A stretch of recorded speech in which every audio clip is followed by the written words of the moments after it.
Welcome to the Civil War Digital Digest. I'm Will. Today we're going to talk about the blanket roll.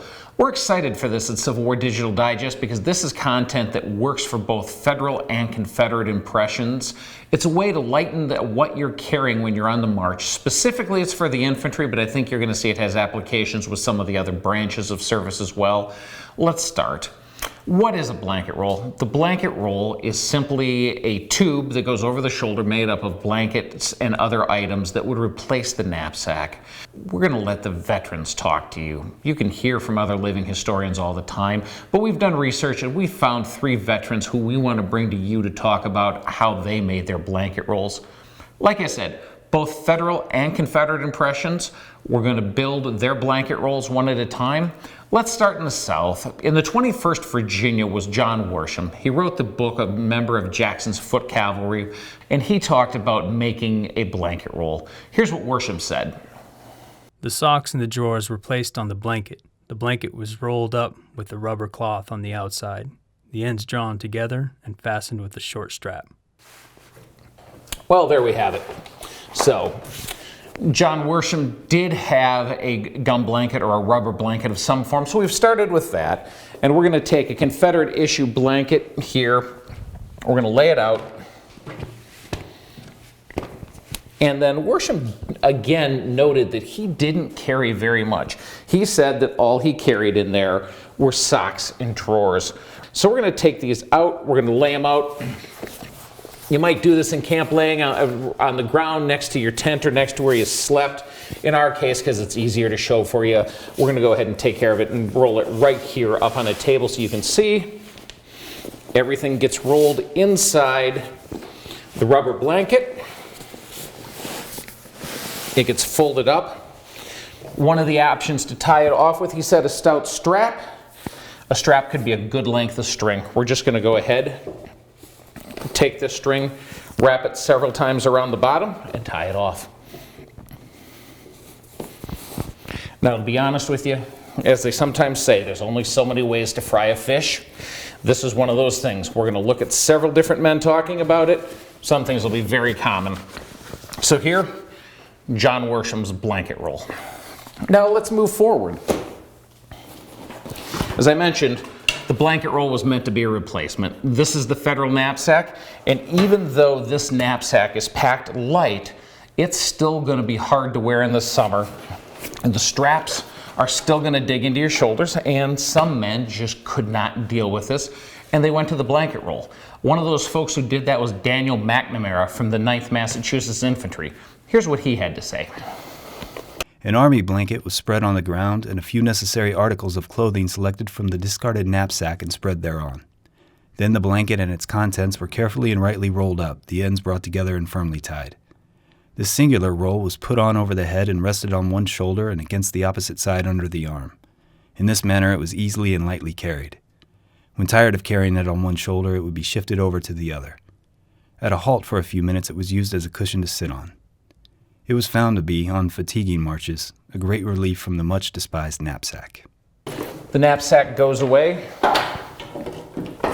You notice one thing that MacNamara does not talk about is he does not talk about a gum blanket or a rubber blanket in here. He may choose to carry it, he may not. We'll talk about it in a second. We're going to lay out the blanket. One of the things we're going to keep from the knapsack is this. It's the blanket strap or the greatcoat strap, depending which definitions you use. It comes from the top of the knapsack. We're going to hang on to it because it's a great way to secure the blanket roll. Again, we're going to lay the items out. One thing that a Federal soldier would often have is he'd have a shelter half.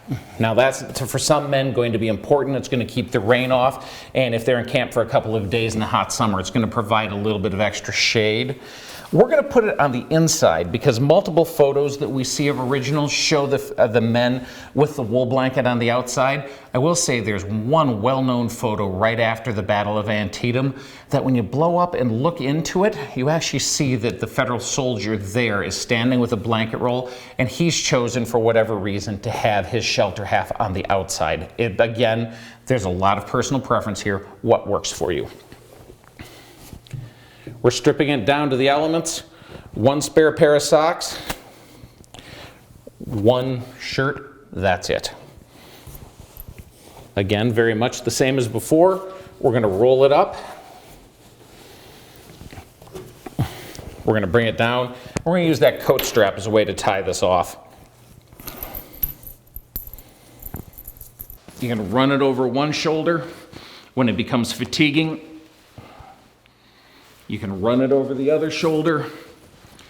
If you're just leaving on a march or if you expect action, it's really simple to take the blanket roll, sling it over your right shoulder, under your left side. The roll can get out of your way so you can get to your cartridge box. Your shoulder's free either for shoulder arms or to use the weapon as necessary.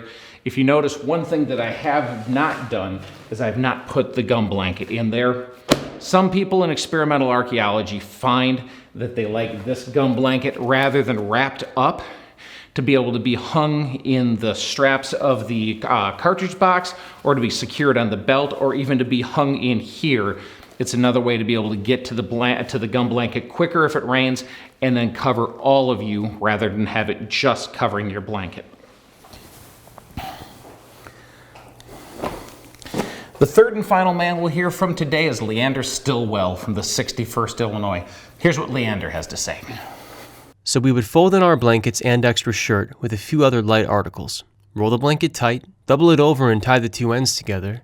Then throw the blanket over one shoulder with the tied ends under the opposite arm, and the arrangement was complete.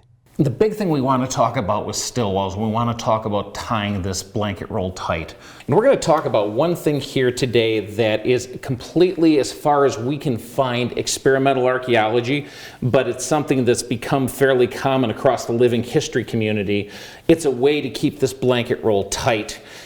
If you find a photo of this, or if there's an account out there that we haven't been able to find yet, we'd love if you'd share it in the comments section below so we can go ahead and put out information on it. This is sometimes called a French twist.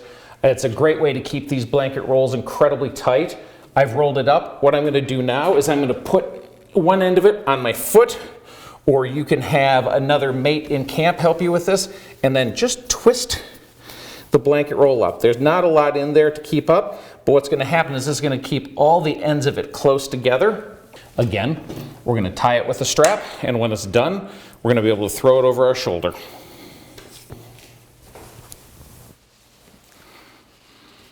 And you've got the blanket roll a lot tighter for you. From your left to right, whether we're talking the Confederate account by John Worsham or federal accounts from an Easterner, from Daniel MacNamara, the 9th Massachusetts, or a Westerner, Leander Stillwell of the 61st Illinois, 3 different ways to make blanket rolls.